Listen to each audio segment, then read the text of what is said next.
हरिओम. राजा जनक आणि सर्वज्ञानी श्री अष्टावक्र यांचा ज्ञानसंवाद. अष्टावक्र गीता, अध्याय पहिला, श्लोक 4. यदि देहं पृथुकृत्य चित्ती विश्राम्य तिष्ठसि अधुनैव सुखी शांतः बंधमुक्तो भविष्यसि. अनुवाद. आपल्यापासून देहाला वेगळे करून चैतन्याचा विश्रामरूपी अनुभव घेशील तर तू आत्ताच शांत, बंधनमुक्त व सुखी होशील. विवेचन. मुनिश्रेष्ठ अष्टावक्र म्हणतात, वैराग्य प्राप्ती झाल्याने पात्रता निर्माण होईल. नंतर गुरुद्वारा तत्वज्ञानाचा बोध केला गेल्यावर आत्मज्ञान होईल. परंतु मुक्तीसाठी आत्मज्ञान पुरेसे नाही. मी शुद्ध चैतन्य आत्मा आहे, मी केवळ साक्षी आहे, मी शरीर नाही, एवढे जाणणे मुक्तीसाठी पुरेसे नाही. या आत्मज्ञानाचा नंतर सुद्धा शरीराशी तादात्म्य राहिले तर पुन्हा पुनर्जन्म होण्याची शक्यता निर्माण होते. म्हणून त्यास सुद्धा मुक्ती म्हणता येणार नाही. हे ज्ञान सविकल्प समाधीत सुद्धा होते. या समाधीत बीज रूपाने सर्व संस्कार विद्यमान असतात. उचित व अनुकूल वातावरण मिळाल्यावर या बीजातून पुन्हा वृक्ष निर्माण होऊ शकतो. म्हणून त्या बीजाला सुद्धा नष्ट करणे ही निर्विकल्प समाधी आहे. तीच मुक्तावस्था आहे. अष्टावक्र मुनी ह्याच मुक्तीची चर्चा करताना सांगतात, तू आत्मज्ञानाची प्राप्ती झाल्यानंतर जर देहासक्ती सोडून पूर्ण रूपाने चैतन्य आत्मा स्थिर होशील तर तू आत्ता सुखी, शांत व बंधनमुक्त होशील. आपले शुद्ध स्वरूप आत्मा आहे हे ओळखणे पुरेसे नाही, तर त्यात निरंतर स्थिर राहणे आवश्यक आहे. हीच निर्विकल्प समाधी आहे, मुक्ती आहे. पातंजली अष्टांग योगात शेवटच्या स्थितीत समाधीची चर्चा करतात. अष्टावक्र पहिल्याच वाक्यात राजा जनकास समाधीचे ज्ञान अनुभव देतात. शरीर आणि आत्मा यांच्यात 7 पडदे आवरणे आहेत. योगशास्त्र शरीरापासून सुरुवात करून एक एक आवरण शास्त्रविधीपूर्वक दूर करून आत्म्यापर्यंत पोहोचवते. अष्टावक्र सरळ आत्म्याचा साक्षात्कार घडवतात व बाकीचे सर्व आवरणे एकाच प्रयत्नात नष्ट करण्यास सांगतात. मुनी म्हणतात, ही आवरणे वास्तविक सत्य नाहीत, केवळ भ्रम आहे. भ्रांतीचा विनाश केवळ बोधतत्वानेच शक्य आहे. तिथे क्रियाकर्मांचा उपयोग नसतो. आत्मा अहंकाराशी जोडलेला आहे. अहंकारातून वासना निर्माण होते आणि वासना पूर्तीसाठी अहंकाराचे साधन असणाऱ्या शरीराचा तो उपयोग करतो. जर वासना नसतील तर शरीराची आवश्यकताच नाही. योगाचे केंद्र शरीर आहे. जर यातून तू वेगळा होऊन सरळ आत्मभाव आत्मसात केल्यास तर सुखी, शांत व बंधनमुक्त होशील. केवढे सागरगर्भित तथ्य आहे हे. आत्ताच सुखी होशील. एका क्षणाचाही विलंब होणार नाही. दोरी पाहून सापाचा भ्रम झाल्यास ती दोरी उजेडात पाहिल्यानंतर तो भ्रम तात्काळ संपतो. त्यासाठी कर्मकांड, जप तप, मंत्र साधना, हठयोग असे काहीही करावे लागत नाही. त्याचप्रमाणे आत्मबोध हा पुरेसा असतो, ज्यामुळे सर्व भ्रम नष्ट होतात व मनुष्याला मुक्तीचा रस्ता खुला होतो.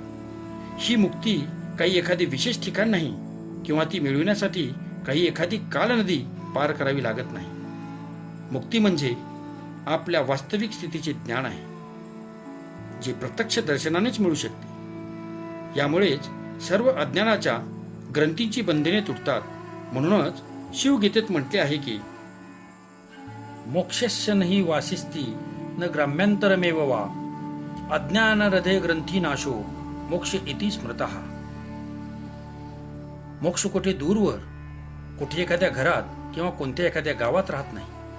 अज्ञानरूपी हृदयग्रंथीचा नाश हाच मोक्ष होय. जो चैतन्यरूपी आत्म्यात स्थिर झाला तो मुक्त आहे. कर्म, क्रिया ह्या सर्व शरीराच्या व मनाच्या आहेत. जो शरीर व मन यांच्या आसक्तीत आहे त्यांचे कर्म त्याच्यासाठी बंधन होतात. आत्म्याचे कोणतेही बंधन नाही. आत्मकर्ता नसून केवळ द्रष्टा आहे. द्रष्टा कधी कर्मबंधनात सापडत नाही.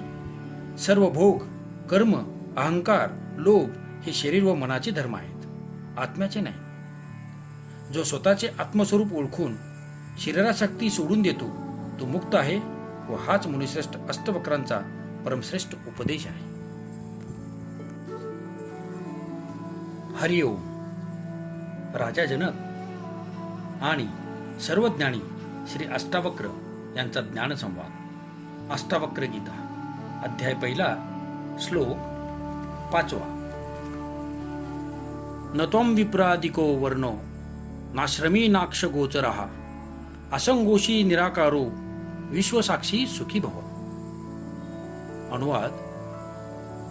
तू ब्राह्मण किंवा अन्य वर्ण नाहीस आणि तू आश्रमी सुद्धा नाहीस. तू डोळे किंवा अन्य इंद्रियाद्वारे जाणता येतो हेच सत्य ओळखून सुखी हो.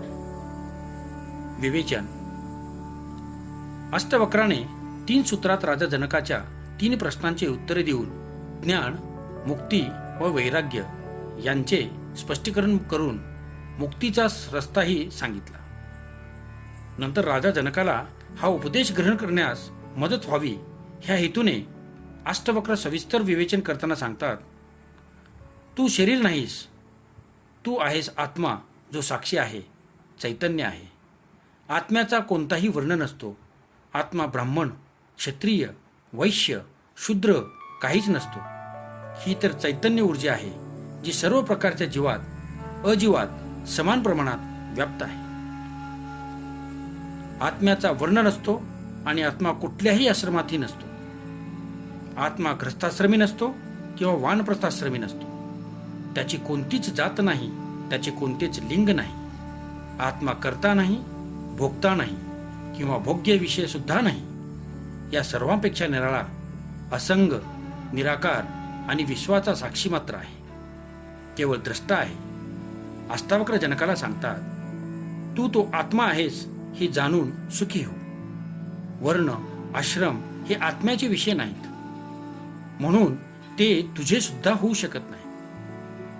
वर्णाश्रम धर्माची व्यवस्था केवळ अज्ञानी व्यक्तींसाठी आहे, कारण त्यामुळे ते क्रमशः स्वतःचा विकास करून घेत आत्मज्ञान प्राप्तीसाठी लायक होऊ शकतील.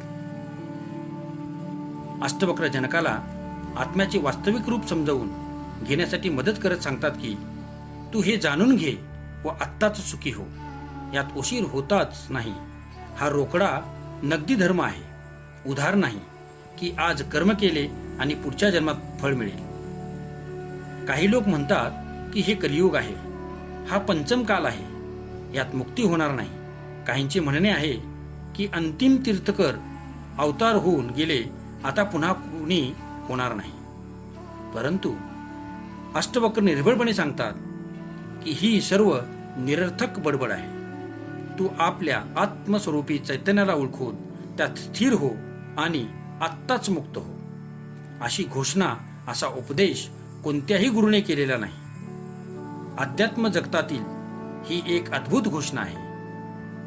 दिवा प्रज्वलित होताच अंधार अदृश्य होतो, त्याच प्रकारे आत्मज्ञानाच्या प्रकाशाने अज्ञानरूपी अंधार एका क्षणात विलीन होतो व सारी भ्रांती नाहीशी होते. फक्त बोध होणे पुरेसे आहे. हरिओम. राजा जनक आणि सर्वज्ञानी श्री अष्टावक्र यांचा ज्ञानसंवाद. अष्टावक्र गीता अध्याय 1 श्लोक 6.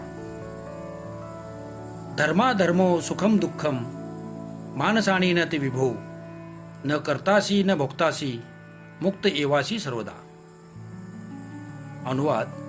हे विभो, धर्म आणि अधर्म, सुख आणि दुःख ही मनाचे विषय आहेत, तुझे नाहीत. तू न करता आहेस न भोगता, तू तर सदैव मुक्तच आहेस. विवेचन. आत्मा चैतन्य आहे, असीम आहे, मुक्त आहे व सर्वत्र व्यापून आहे. आत्मा कोणत्याही बंधनात अडकलेला नाही. शरीर सीमित आहे. शरीर, मन, बुद्धी यांना मर्यादा आहेत. आत्मा कोण्या एका शरीराशी किंवा मनाशी बांधलेला नाही. ही सारी शरीरगत व मानसिक भिन्नता आहे. आत्मगत कोणतीही भिन्नता नाही. म्हणून अष्टवक्राने राजा जनकाला विभो म्हणजे व्यापक शब्दाने संबोधित करून सांगितले की तू शरीर नसून व्यापक आहेस, व्यापक आत्मा आहेस, म्हणून सदैव मुक्त आहेस. ही मुक्ती हाच तुझा स्वभाव आहे. ही कष्टाने मिळवायची नसून ती मिळालेलीच आहे. फक्त जागृत होऊन दृष्टी परिवर्तन करून बघायची आहे. केवळ ग्रहण करता होऊन जर कोणी व्यवस्थित ऐकेले तर तत्काळ घटना घटित होते. त्याच क्षणी अनेक जन्मांचे विस्मरण नष्ट होते व स्मरण जागृत होते. शोधत फिरणारा वाट चुकतो. शोधाशोध करून परमात्म्याची भेट होत नाही. शोधाशोध सोडून संसाराबद्दल उदासीन वैराग्यशील होऊन चैतन्यरूपी आत्म्यात स्थिर होणे हाच प्राप्तीचा रस्ता आहे. आत्मा व्यापक आहे व सर्वात एकच आत्मा आहे, पण अज्ञानी माणसाला भिन्न भिन्न आत्मा असल्याचा भ्रम होतो. शरीरांच्या वेगवेगळेपणामुळे आत्मा वेगवेगळा असल्याचा भ्रम होतो. जसे हा माझा आत्मा आहे, तो त्याचा आत्मा आहे, आत्मे असंख्य आहेत वगैरे भ्रम होय. अष्टवक्र म्हणतात की तू अहंकारामुळे स्वतःला कर्ता व भोक्ता मानतोस. हा तुझा अहंकार, तुझा भ्रम आहे.